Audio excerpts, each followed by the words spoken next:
Hello, everyone. It's so lovely to see you all. Thank you so much for taking the time. It's a real pleasure. I just saw Peter say greetings from brutal Birmingham in the chat, which is a hell of a way to describe your city. So it's a real pleasure. If you haven't already, do drop in the chat where you're watching from and say hello to everyone. I can see that Kim says in the chat. I haven't joined the marketing meetup for ages, but I love the new credits. It is fabulous. But Kim, this is for you. Your messages came into hosts and panelists only. So if your messages are presently in the chat feature and say to and then a colon, hosts and panelists, then make sure to switch that to everyone so everyone can see your messages, just like Eric has in Barcelona, Annette has in Burnley, Lydia has in Devon, and we've got folks coming in from Colombia as well, which is really quite fabulous. So it's a real pleasure and thank you for taking the time. Today we have Joy Talbot, who I think her parents knew what they were doing when they named her, because over the duration of every interaction I've had with Joy over these past few weeks in curating today's session, she's just been exactly that, a complete joy. And one demonstration of this is that you will see right now in the Q&A, in the QR code, that Joy has provided the slides for today's event right there for you. So if you want the slides from today's event, they're already there. You don't need to take the notes, which is fabulous. So do take the time to get those slides. And also while you're there, check out DataWorks, which is Magic Numbers is opportunity for you to upskill on your data. So if you're part of this webinar series that we're doing on data and you're like, hey, I could be doing more here, then like Magic Numbers course here is the place to go after this series of webinars. Absolutely check it out. And a big, big thank you to Joy for taking the time today. Today's session is important because we all spend a whole lot of time as marketers having to justify our actions. Attribution has been seen as the sort of solution to this problem, but like I was speaking with Joy about this before we went live, like people go, no, it's a rubbish solution, but nobody seems to suggest anything else. And so what we're going to do today is explore attribution and MMM, which is seen as an alternative. It's not a topic I know a whole lot about, so I'm going to be learning with you too.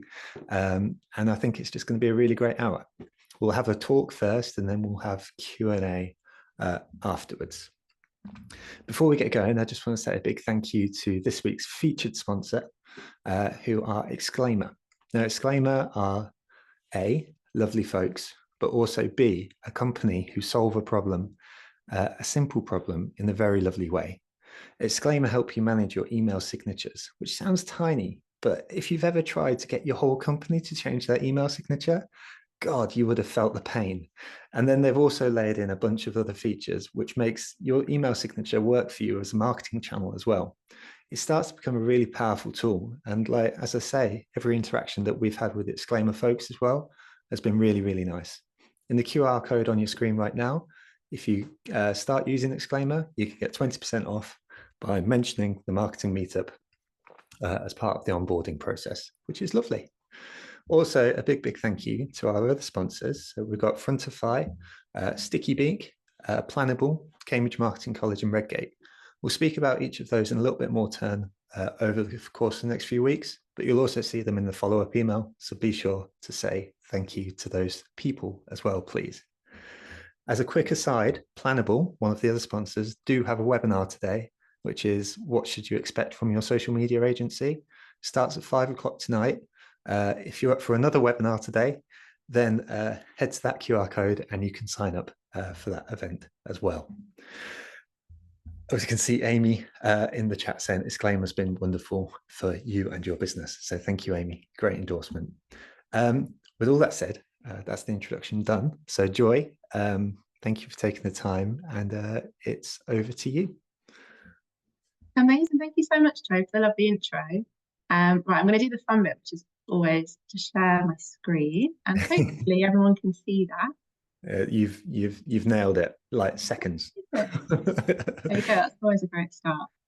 Okay, fab. Right, off we go. Well, thank you so much for having me. I'm really excited to be here and meet you all. As Joe said today, the plan is to chat through a guide to attribution and MMM in 2024.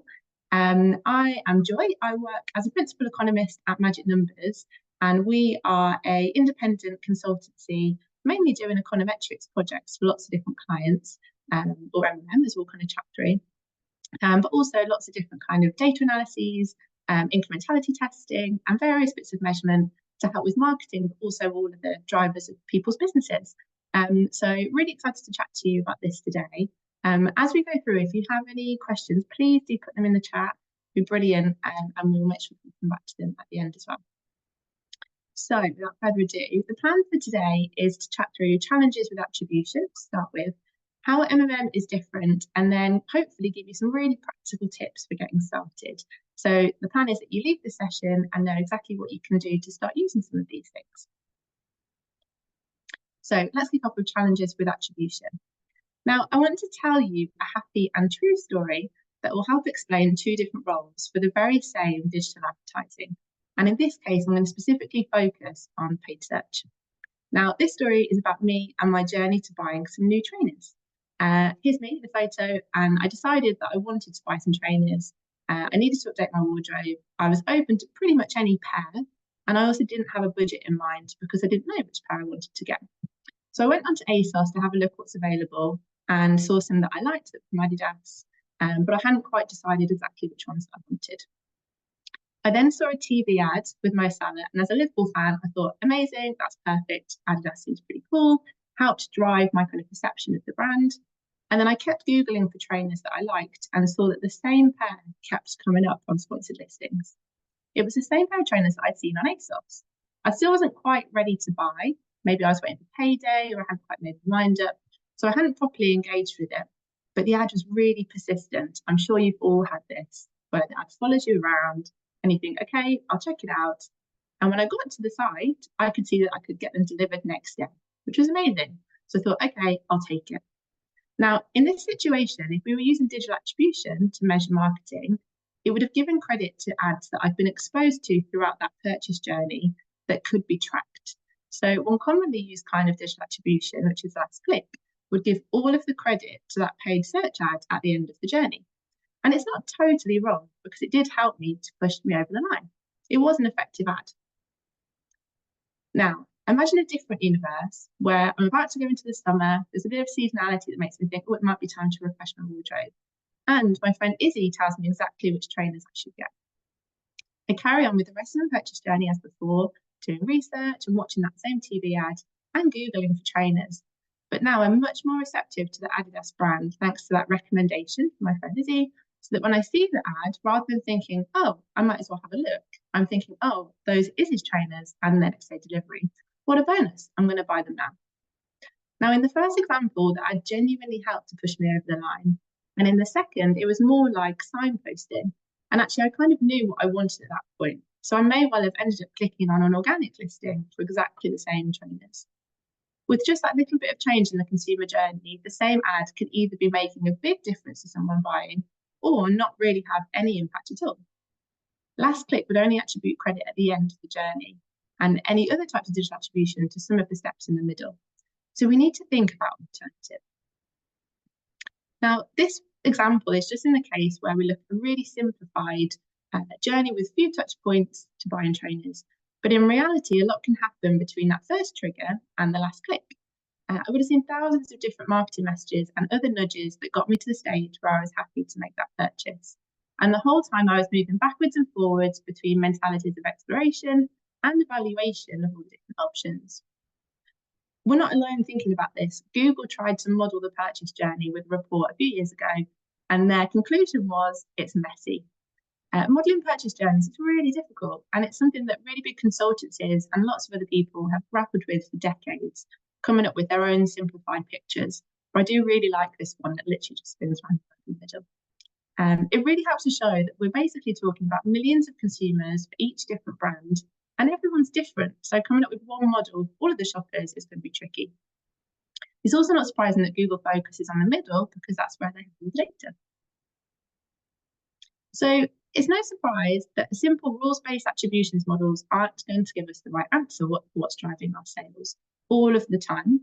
And Google have made some improvements to their digital attribution methodology. They now have something called data-driven attribution. So we thought we could start here with some definitions. When you see different types of what they mean, we tried to visualize them. So last click would give all of the credit to the last point, and first click to the first point. Linear attribution says, okay, everything's going to be equivalent and just splits it up across the journey. Time decay will give more to what was more recent, but it will give a little bit to every other part of the journey as well. And then you've got position-based, which will basically split it up depending on where you are in that journey. And then finally, we've got data-driven, which is the new Google version, which basically says, depending on different tracking and data that's available, how can we do that more accurately to give the credit to the right place? Now, if it's Google or Meta's own attribution modeling, then it's only going to be for the channels within their ecosystem. So we're talking about credit for a sale potentially being given to the wrong thing, which can lead to incorrect budget decisions when you're trying to decide what to do next with your marketing. And in reality, it's an oversimplification of something that can be really, really complicated. Now, I really like this little picture that comes when we think about looking for your keys under the streetlight. It's basically making decisions based on the data that you have easily available, rather than looking at a big holistic picture of everything that's going on. And the thing is, this actually works for a lot of small businesses. When you've got smaller budgets, you're starting with digital media where actually everything can be tracked. You're actually finding your keys, it does work. But the important thing to know is that as you grow, the picture that's missing will become more and more important, and you'll be unable to see more of that picture. The other thing to note is that particularly on last click attribution, it can miss the mark on payback.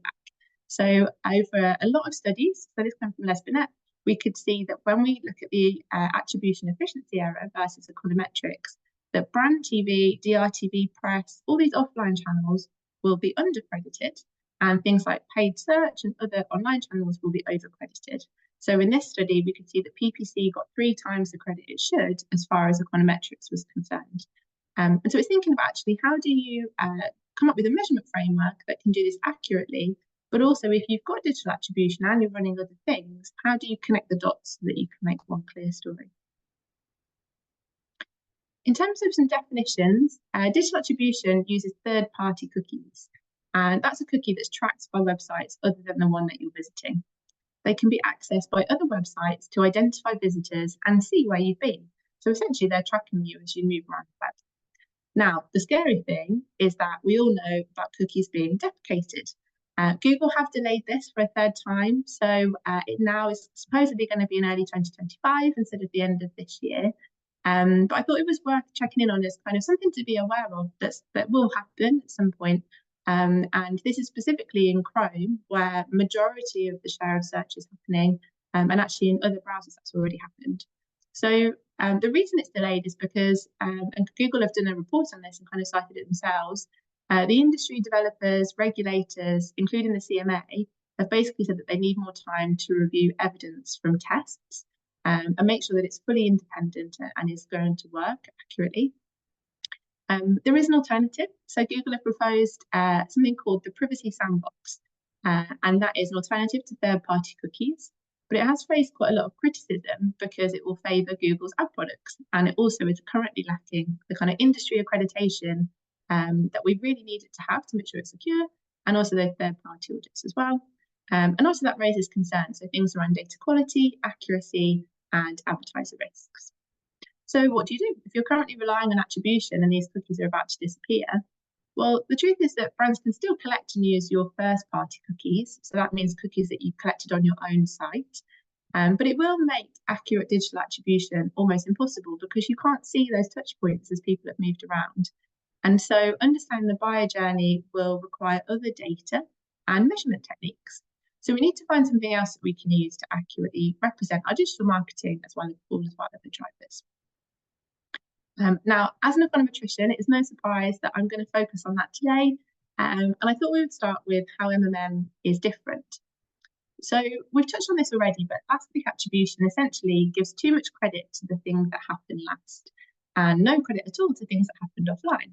So if you imagine you've got a journey here with various offline touch points, they won't be in the results. And part of our online touch points will be. So when we're looking at our sales, it might be a little bit skewed to what actually happened. But what we can see is actually there's an alternative in econometrics. This includes all influences throughout the journey. It can untangle incremental sales from your online ads versus sales caused by other things. So as an example, what impact does the weather have? What impact does our TV, print, out-of-home advertising have? Through COVID, obviously that had a massive impact on people's shopping behaviours, and it's really important to capture that, as well as things like competitors, seasonality, underlying demand in the category. There's also online touch points, so not only your marketing, so various social, display, search, but also perhaps if someone's received an email nudging them to go onto your website, or if they're doing various other kind of searching online, and all these things will deliver your sale. So we need to be able to get to that effect. And what I thought I would show you is how actually that works. First up, I thought it would be helpful to clear up some terminology. So marketing people in the UK have traditionally used the term MMM and the term econometrics interchangeably. You might often hear the two and wonder what the difference is between them. And to many people, they mean the same thing. But to be really precise, market mix modelling just means using analytics to quantify how marketing affects sales. It often, but not always, uses a statistical toolkit called econometrics. And that's something that economists working in all sorts of places, so finance, climate, government, lots of other sectors will use. It's really well established and has a very clear list of checks and balances that have been taught in universities for decades.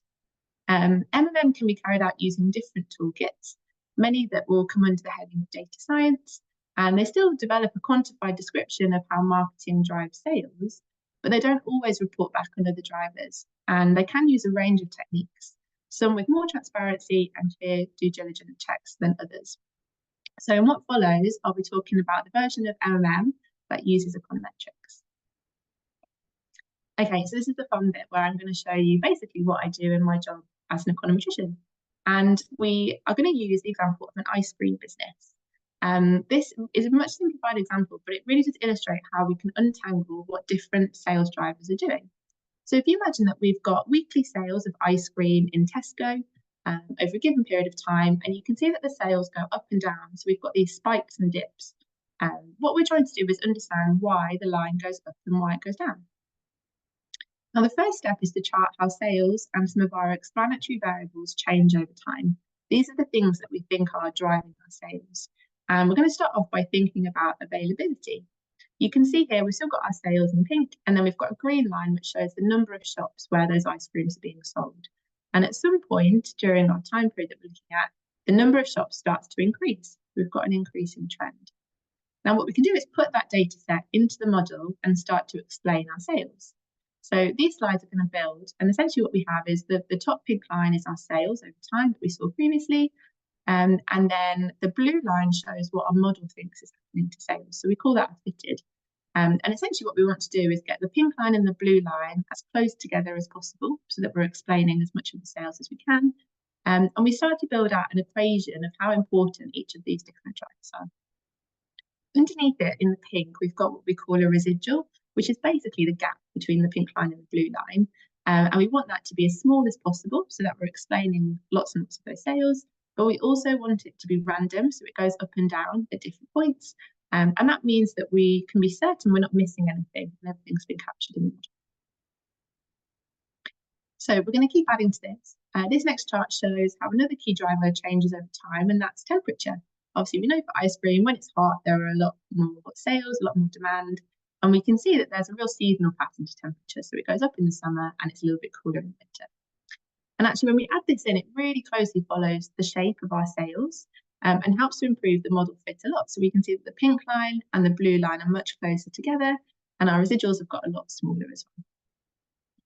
The next thing that we would want to add in is price. Obviously, we know if you're in the supermarket and you're looking at the shelves, one of the things that you're going to have a look at is what promotions might be on and how much each of those ice creams are going to cost. So it's super important when we think about this kind of business. And again, we can see that's really helped to improve the model fit, and our residuals are getting smaller and smaller. And finally, the model confirms that advertising is working. So by adding in marketing, we can see that actually we've got even closer to our sales figure. And we're now explaining most of those wiggles, trends, and blips in sales. Our residuals are going up and down randomly. So statistically, that's a big tick. And our two lines are really, really close together. Now, obviously, this is a massively simplified example. In reality, you would have tens and tens of variables in your model to explain what's happening in lots of granular detail.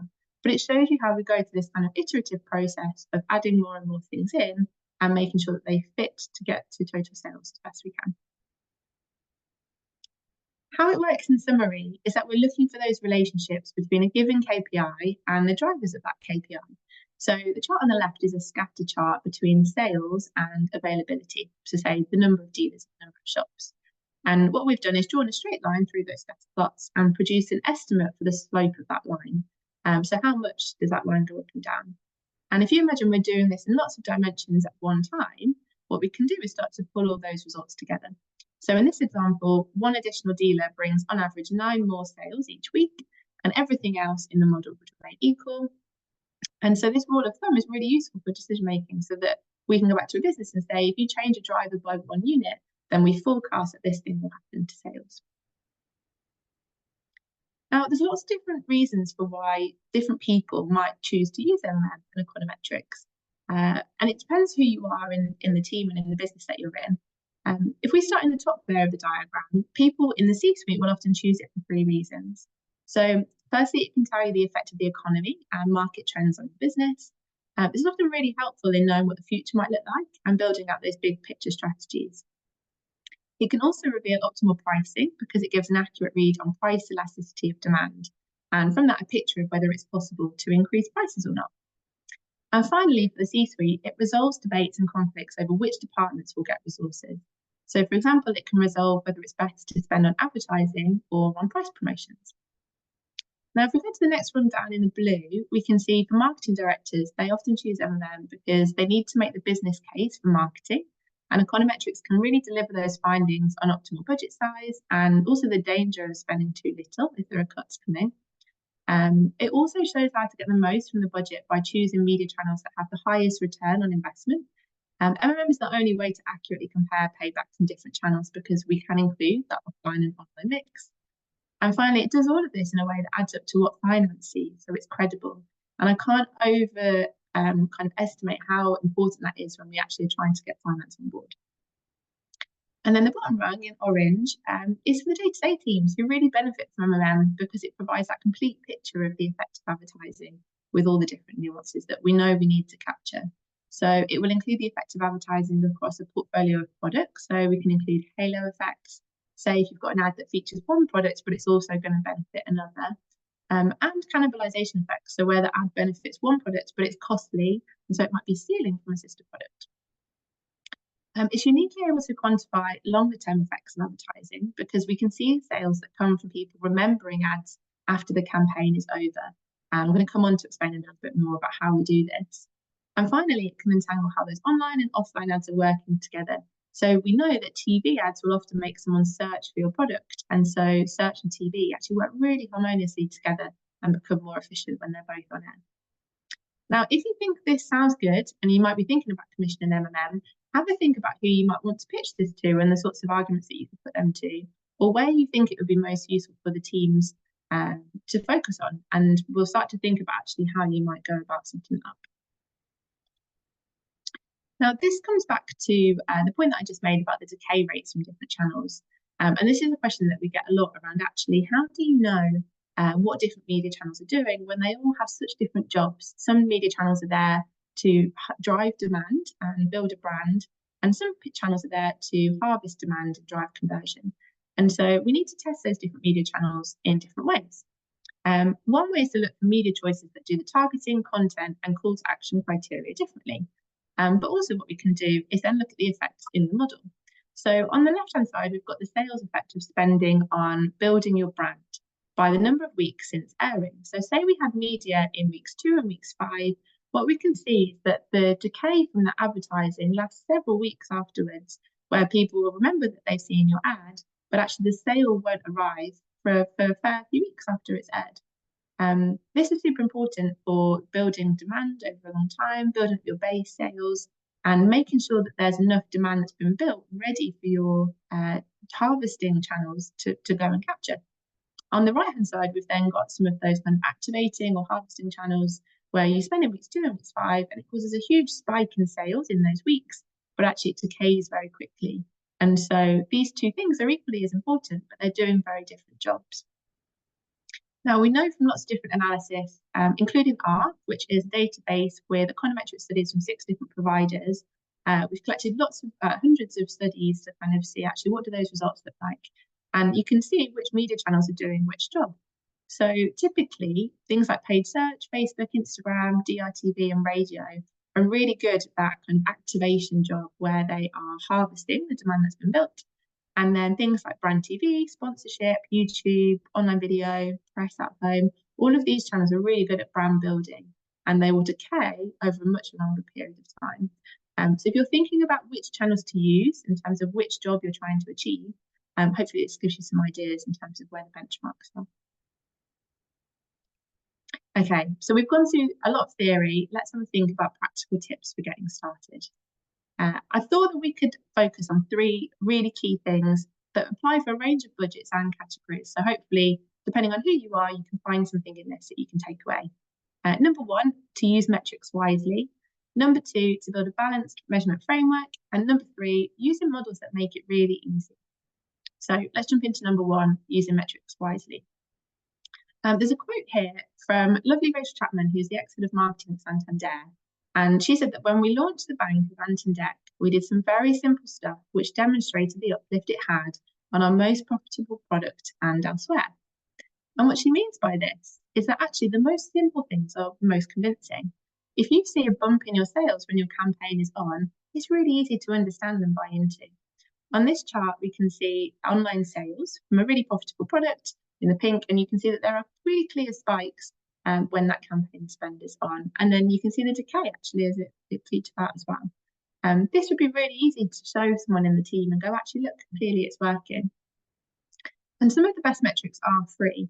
We've seen all of these work really well to indicate a campaign is working well. So if you imagine that you've got your brand advertising and you've got a funnel through to sales, we love a funnel, awareness, in-market awareness, consideration, intent. There are various different things that you can look at each stage to be able to say, actually, I think this is working at driving this metric. For example, for in-market awareness, paid search click-through rate, new customer visits, page views, or your share of brand search, all really easy to track. Through to consideration, if people are putting your products in wish lists, or they're making inspiration pages, they're visiting specific product pages, or your dwell time's increased, then actually it's likely that you're increasing in consideration for your brand.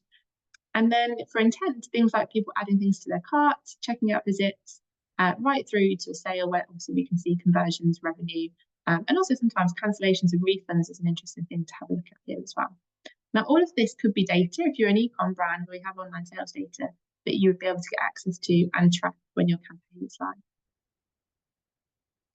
The other thing to mention here is that there are a few things that you can do to rule out other drivers that will help to make your argument more concrete.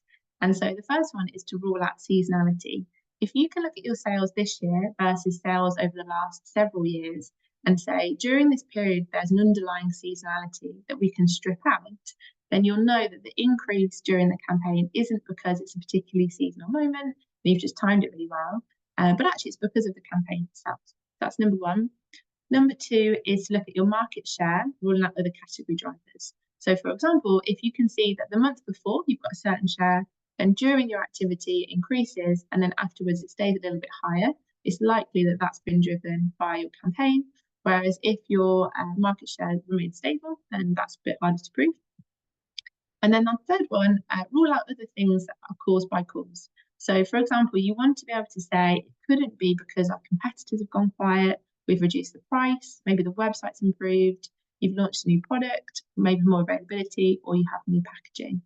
The point here is if you can, and if you need to run these kind of A/B tests, then try not to change other things at the same time. Okay, on to number 2, building a balanced measurement framework. Now, what's really important here is that although I think econometrics is absolutely brilliant, I appreciate that it's not always the first thing that you might start with. And there are lots of other things that you can do and include in your measurement framework to make sure that you can capture everything effectively and also for the budget that you have as well. Now, some of these approaches are better than others, and what's really important is that they work really nicely together. So, for example, if you can see that immediate effect bump in sales that we've just seen, big easy tick. Looking at year-on-year comparisons, have your sales increased year-on-year? Looking at movement in share of search, looking at what founder, investor, VC thinks, automated econometrics or MM, what your in-house data scientist is doing, media agency econometrics, or last attribution. Now, these are all good things, but we would say do them with care. The ones in pink are the things that I think are really good to be for a kind of recommended approach. So go to a reputable provider for your econometrics, have a look at pre and post campaign tracking dips, look at one region or one city, blitz versus control. So some real classic kind of A/B regional testing works really, really nicely for much smaller budgets and to make a really clear statistical case for how something's worked. And then the other thing is to identify the right metrics to watch when you're on air. So as we've just seen, some of those things that you can monitor for free can really, really help. The important thing to know for now is that it's a way of getting an estimate for what your ads are doing for incremental sales. And that means for driving growth, which is super, super important. Once you've done that, I want you to think about what some tips could be to get the most out of your analytics. So if you do decide that you wanted to go down the MMM route, then actually how would you start and how would you go about that? The first one here is to make the case. You've got to go to the team and say, actually, I need some budget for this. How are you going to make the case that this is important for the business? And think about the questions that you might start to answer. Write a really good brief so that when you're sending this to different providers, they know exactly what you're looking for, what questions you want to answer, what objectives are, what metrics you look at, what data might be available. You also probably want to have a think about whether to in-house it or outsource it. And depending on the team that you have available to you and your budget, might give you different answers. Select really great suppliers, ask them loads of really difficult questions, make sure they're up for the job. This will make your life so much easier if you choose the right team to work with. And then with them, co-create a set of questions to answer. So go to the team and say, these are my exam questions, these are the things I need help with. And if they're good, they should be able to come back to you and say, look, these are our ideas as well. What about this thing and this thing that we can look at? And the thing with this is that you'll probably go around circles here where you add something and then you tweak it and change it. And you can do that as much as you like until you feel comfortable to proceed. Part of this also will be thinking about whether you want it to be people-based or automated. And again, you will get very different experiences depending which one of those that you choose. So if you want to work with a kind of people-focused business who will chat to everyone in your team and make sure that you get results that people are fully bought into and usable, then that people-based approach is probably for you. If you want something that's automated, you've got all your data set up in an API, you don't need the people part, and you're confident that that's okay, then perhaps a more automated approach would work for you. And then the last one is to manage the process and outputs. What's really, really important is that the results get used and don't just get put in a drawer and never seen again. So think about actually when you get your results back, what are you going to do with them and how are you going to integrate those results into a day-to-day planning, making sure that it's as useful and valuable as possible. The other tip here is only use attributed sales for tactical tweaks within media channels and not for allocating budget across channels. The thing here is that it is safe to use digital attribution in some cases. So questions around within display, which website should I use, within social, which objective, within search, perhaps which keyword, making really quick decisions and moving small amounts of spend between those channels can be really, really helpful for. But don't use it for choosing which channels to put in the plan, because remember, only some of them are captured, how much in each of those channels, your payback, so things like return on investment or CPA, and then anything for finance or the board or your investors. So have a think about if you are using attribution, what are you going to use it for to make sure it's really, really safe. Okay, and then number 3, using models that make it easy. I'm going to leave you with a gift, which hopefully is always fun. There's a link here to our recovery budget planner, and it's a tool that we built where you can war game versus, quite frankly, shaky economy for free. So you can go in, input some numbers about your business, so things like your revenue, your margin, the category that you're in, and then you can play with different scenarios of the economy and say, if this happens, what would I expect happen to my market share? And then how do I think my marketing will perform as well? Go and have a play with it. It's super fun and is all built on lots and lots of data from real businesses and kind of statistically sound sources. So there's lots of information there about where it comes from.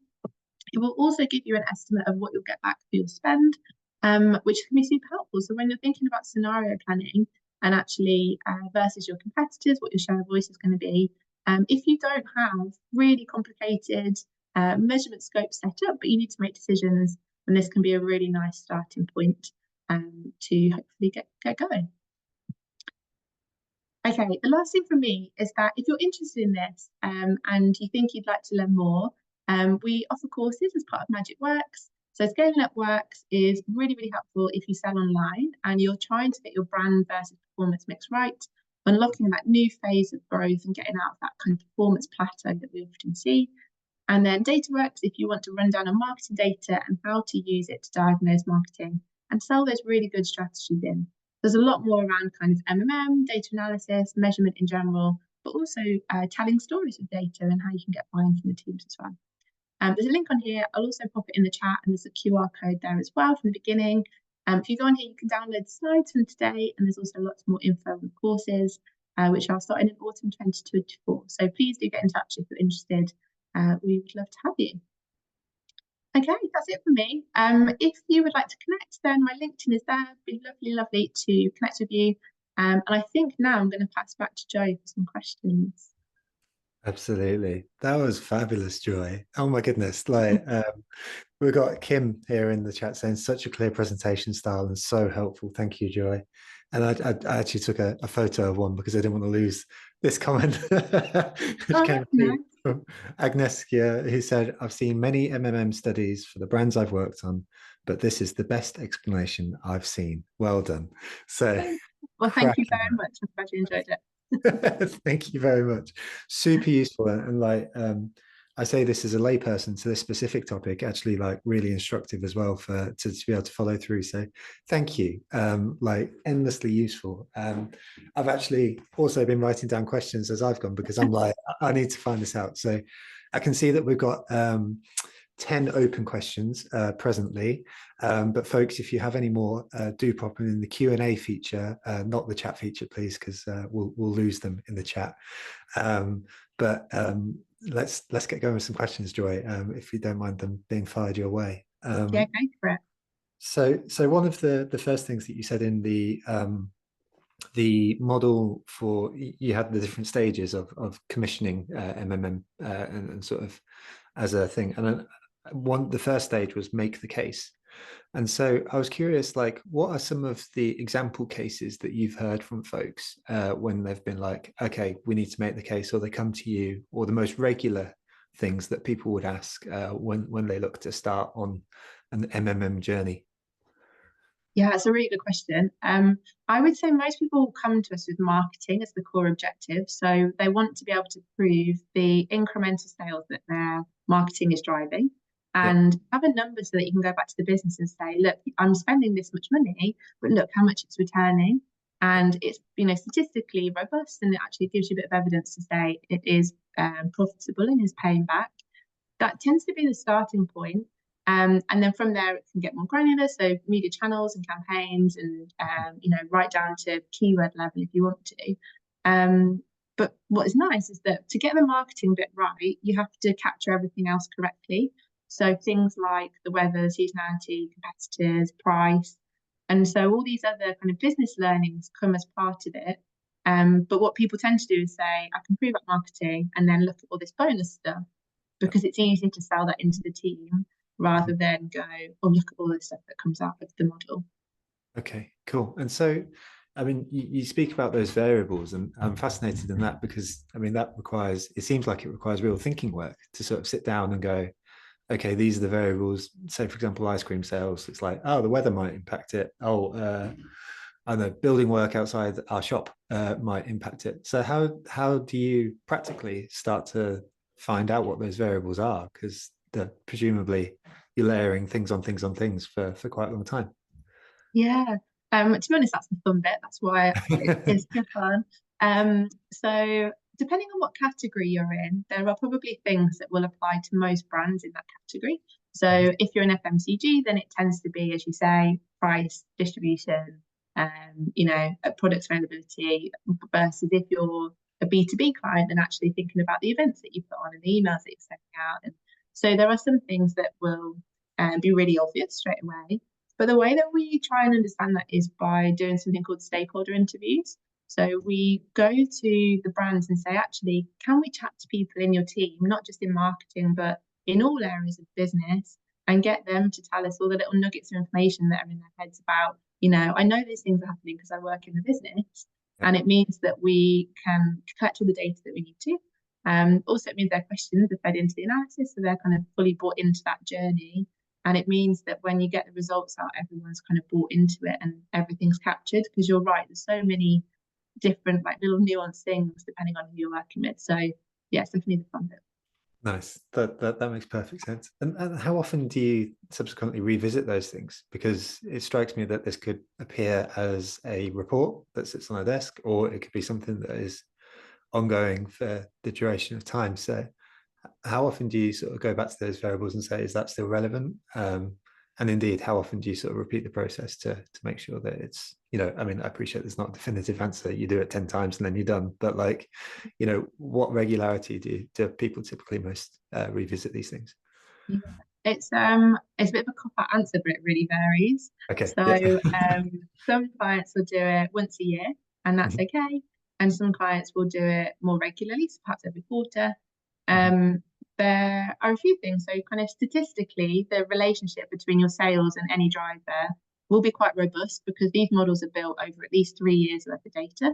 So the kind of strength of the relationship between those two things doesn't change very much. But what you're doing as a business might be changing. So you might start a different marketing strategy, or you might change your price. And so what we tend to say is that the models will be robust, but if you make big changes, then that helps to show what cadence you should run it in. And then also things like forecasting tools can be super helpful. So we can take your results and build you a tool that says, if you run different scenarios, then this is what will happen to sales. And so people can put different marketing laydowns in, or if the economy changes, or if my share of voice changes. And actually, sometimes that's sufficient for people to say, without needing to update the whole model, that scenario planning is really what people are trying to get out of it. So it's quite unique depending on who you are, and kind of we would choose the right solution for you. Nice. That makes perfect sense. Thank you. Your answer there kind of feeds in 2 more questions around types of businesses, as you started to speak through it there. So a couple of the questions in the Q&A, and I'm trying to find the name so I can credit them.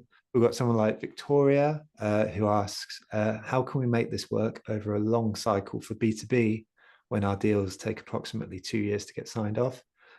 There were other folks who asked about B2B specifically. Is there any nuance involved in B2B versus B2C and so on? Yeah, no, you're absolutely right. It is different. And it's much easier to see the spike in sales if you are working with the products that people will buy day to day. Whereas you're right, with B2B, obviously the purchase cycle is much longer. It's the same with things like cars and big furniture items people don't buy very often, but it's still econometrics that kind of works. And the way that we do that is by putting the really long tails on things. So I touched on with media, we know that there will be a decay rate from advertising, and the way that we test for how long that decay rate should be is statistically actually which one is the best fit. And so if we were looking at your data, we could say you've run these different campaigns, even as a B2B business, but your decay rate might be months rather than weeks for ice cream sales. And then also working with the team again to say, actually, how long do you think that lag is between something airing and that lead coming in? So it's a case of kind of almost, if you imagine stretching it out, so you get that long tail for the several years that it takes a lead to come in. And then also, if there are specific things that you know about your business, we can move things to match that. Nice. That makes perfect sense. And I guess that speaks to an observation which I think is implied by a question that actually comes in from Anonymous, who sort of speaks about the differences between large and small businesses and how they may approach MMM. So the question says, I'm getting the feeling MMM is more for larger businesses or agencies with massive spends. The practical tips are great, but how applicable is this for smaller businesses or agencies? Is it just a case of scaling it down? So I guess the question is, like, how applicable is this for smaller businesses with potentially smaller budgets? And if I layer in an extra question, which may be a bit cheeky, but like, how would you begin to approach it if you were a smaller business to sort of start exploring this? Yeah, cool. So we actually work with loads of businesses who are doing their first ever MMM. And what I would say is if you are spending anywhere from about £1 million a year on advertising, so that's not a small number, but you don't need to be spending, tens of millions, then it can work really, really well. And what we can do is do things like data audits and say, statistically, are we going to be able to pick up an effect before you totally agree to the full project? So there are things that you can do to go, yeah, I feel really confident that I'm spending enough. And then also we would tailor the questions to you. So often for smaller businesses, it's things like, I may only be using 1 or 2 media channels. Where should I go next? Or if I'm running the two together, how are they working effectively so that you can make the case to the business to say, can I have a bit more money? Or probably for smaller businesses, making that money work as hard as possible, because every pound that you spend is really going to be effective. And so we would make sure that the questions that we're answering are right for you. And then also things like the scope and the cadence as well. So you don't need to be doing huge scopes with tens of models and really complicated stuff. You can start with one model of sales and make sure that that is still going to be really, really impactful, but it's still, fairly straightforward to begin with, and then building up from there. So I would say it's definitely not just big clients. We work with lots of kind of smaller clients, but still find it probably as helpful because it's that first ever case of going, look, my marketing's working.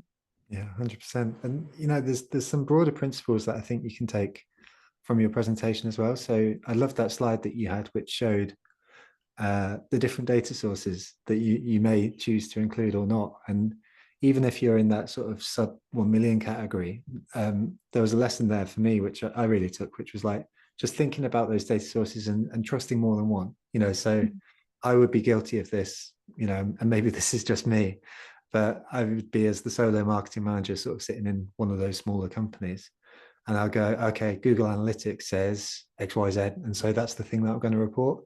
And so one of the lessons that I took from your presentation was like, okay, yeah, let's start layering in these nuance and this interesting bit of data. So even though it's a bit of homespun, sort of hacky MMM, like I found that really useful actually for my own analysis and how we may choose to report things, because it's dead easy to get a Google Analytics sort of printout or whatever and say this is the truth. And the broader principle which you illustrated for us, I think, is endlessly useful actually in terms of sort of providing more in-depth, nuanced reporting to folks who may or may not need it. So I really appreciated that as well, just as a point to raise. Yeah, good. I'm really glad. Not at all. So I was curious about, so one of my questions that I've written down is how your role has changed with technology. So we're seeing stuff like ChatGPT come in, and Mark Ritson wrote an article recently about synthetic data, which is basically, for those who haven't heard about it, and I'm probably butchering this, but data that is generated by AI, taking in all bunches of sort of variables and plotting it out in certain ways that sort of presents in a very similar way to what you would see elsewhere. And I was just interested, as we're sort of like now progressing into that sort of AI era and stuff like that, how your role and how you interact with MMM sort of has changed over these sort of past 6, 12, 18 months or so. Yeah, that's a really good question, and it has changed a lot in some areas, I would say. So if we think about what we're doing in two parts, so one of it is collecting data and processing it and getting ready for modeling, and then the other part is building the model itself. So that data part has become a lot easier to automate. It's a lot faster. We can write scripts and process things a lot more quickly. We can automate how the data is being downloaded, so it can feed into that really nicely. And all of that helps to speed things up, which is great. The bit that I would say hasn't changed for me, and I hope doesn't change, is the building the model. Because exactly as you said earlier, Joe, there are so many nuances that you need to build into it to make it a really good model where it's not just statistically robust, but it makes intuitive sense. So that if you show someone in a business, they'll go, yeah, that feels right, and it makes sense. And so we still build all of our models ourselves, like people are literally building them, because you have to, otherwise what you get out is nonsense. There are some platforms who are doing it in a much more automated way. Meta and Google obviously have kind of automated versions now. And the problem with those is that actually you don't have that person there sense checking it and chatting to the people in that team going, oh, have you got some data to feed into this? And what do you think of that? And so that would be the warning, I guess, to say it can be brilliant, but just make sure that you've got someone sense checking it and doing that people bit that I think is super important. Spot on. And that's just really interesting as well, which I guess is a wider point around the presentation. But when you reference specific companies and specific ecosystems, that they are a source of the truth and they're not, the truth, and they may or may not be depending on your activity, but, just to sort of have that sense check along the way seems really sensible. But again, sample set of one isn't necessarily the type of thing I would do. And so, I'm grateful for you illuminating that, because I think that's really useful. There's a question here about historical data, and you've touched upon this already and mentioned forecasting, but it did strike me that feels like quite an important point as part of the MMM, so it's probably worth revisiting. So based on what you've presented today, a lot of MMM activity is based on the last 3 years. How do you start to think about, say, for example, COVID, which is a fairly extraordinary event, and sort of modeling it into, this historical data for companies who may or may not be doing their first reports right now, for example? Yeah. Yes, COVID was fun. As someone who's trying to but the good thing is that Google had some really brilliant mobility data, which basically said in different cuts, so people going to the shops, going to parks, going out, staying at home, how much were people moving around, which was great. That was time series, so it would change over time. And then also we would make what we call dummy variables, so they're either on or they're off, for when lockdowns happened or when eat out happened, or easing of restrictions and that. And so you have some data that you can use to explain COVID. And then for clients, what we would say to them is that we have to go back further than 3 years, because if you do 3 years of just your COVID period, it's not really like any sort of future that hopefully we'll get back to.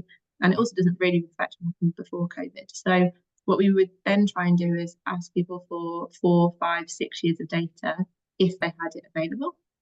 And then by looking at that longer time period, you can control for COVID with the data that we've collected, and then say, actually, this is what pre-COVID and post-COVID look like. Sitting here in 2024, it's quite nice because we're now kind of far enough out of it that it's just about the model periods. Yeah.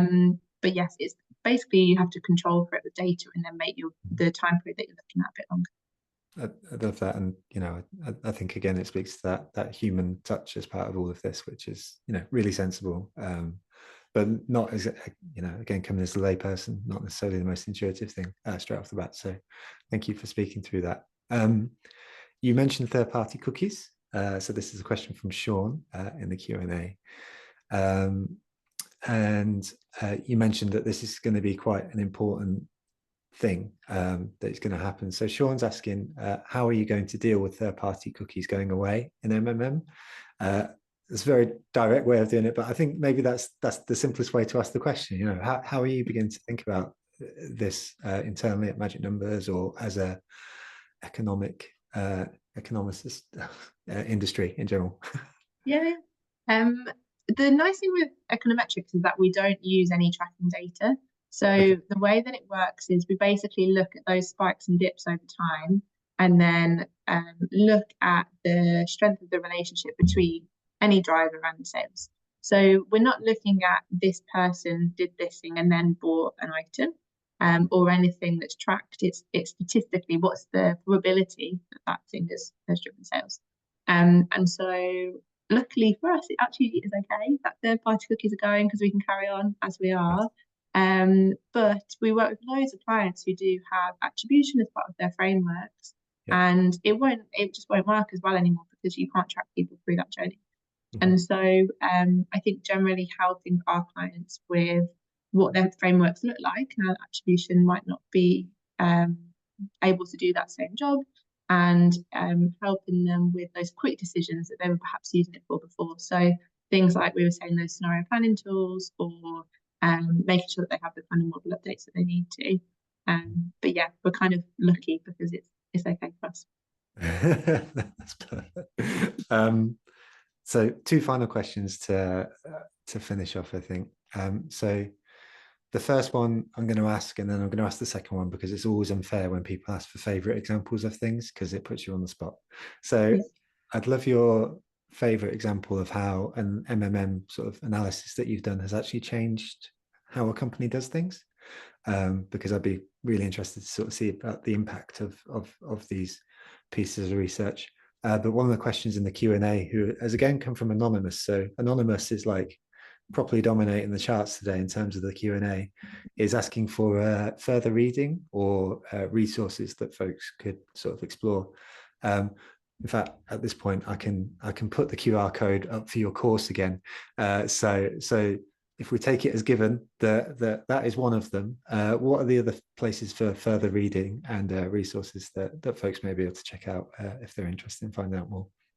Yeah, that's a fab question. So we do lots and lots of articles and speaking things. And so if you have a look on Magic Numbers on LinkedIn, and Magic Works as well, we post all those articles and bits of research. Our founder, Dr. Grace Kite, does lots and lots of these sorts of pieces of analysis and talks at various conferences. So that's always good. Have a look on there. Again, all the articles get published on our website. Things like Marketing Week as well goes out in there. And then aside from that, as you say, the courses, if you're interested in data and you're in a business where you're trying to scale up and go from that performance to brand marketing, then get involved. We would love to have you. Nice, perfect, cool. And so just to loop back to the first question, which is your favorite example of behavior change in a company. Do you have one just to finish this off? Yeah, you're right. It is a tough question, isn't it, to choose a favorite. I'm currently working with a TV network, and they have lots of different TV channels. And we have worked really closely with them to basically evaluate marketing for each of the channels and then help them to optimize their budget across them, so across a network, in a way that without kind of metrics, it's really tricky to say this is a halo across different parts of the business, and this is how different channels and campaigns and messaging is working. And so going to that point earlier around then being able to take it back to the C-suite and go, this is the value of marketing. This is how you can optimize your budget, make it work really, really hard, and also then give people the evidence that they need to be able to put that behind the decisions that they're making. I think has really helped them to kind of put the numbers that they need to behind that. So yeah, it's a really fun one and nice, as you say, to kind of try and help make a difference to what they do. Fabulous, I love it. Joy, it's been such a pleasure. Thank you for taking the time today. Like, as I say, I've said numerous times over today, it's not a topic I know an awful lot about. And so to have this explained to us and explored and just presented as an option, and even to take out some principles, even if you're below that £1 million mark, I think you can take a bunch of principles away from today. But if you're above that, then I think you've had a really good option presented to you as well. So thank you for speaking through that. It was really, really fabulous and just really interesting to explore. So thank you for taking the time today. And thank you to everyone for your great questions as well today. We got through a bunch of them, not all of them. So we're going to take those away and try and get those answered as well. But in the meantime, I just want to say a big thank you. We're back next week with Thierry Ngutiere, who's going to be speaking about how to tell the story of your data to the rest of your team and senior management. So you've got these beautiful reports. How do you then present this to the rest of your organization so folks buy in, understand it? And Thierry is a force of nature, is a really good guy, and I think you'll really enjoy that if you come back next week. All that said, Joy, it was a real pleasure. A big thank you for all of our sponsors today, but especially Exclaimer, our featured sponsor for this week, for sponsoring today's session. We will be back next week, so we'll see you very soon. Thank you, Joy, and thank you everyone for taking the time. Thanks so much, Sarah. Lovely to see you all. You too. Bye-bye.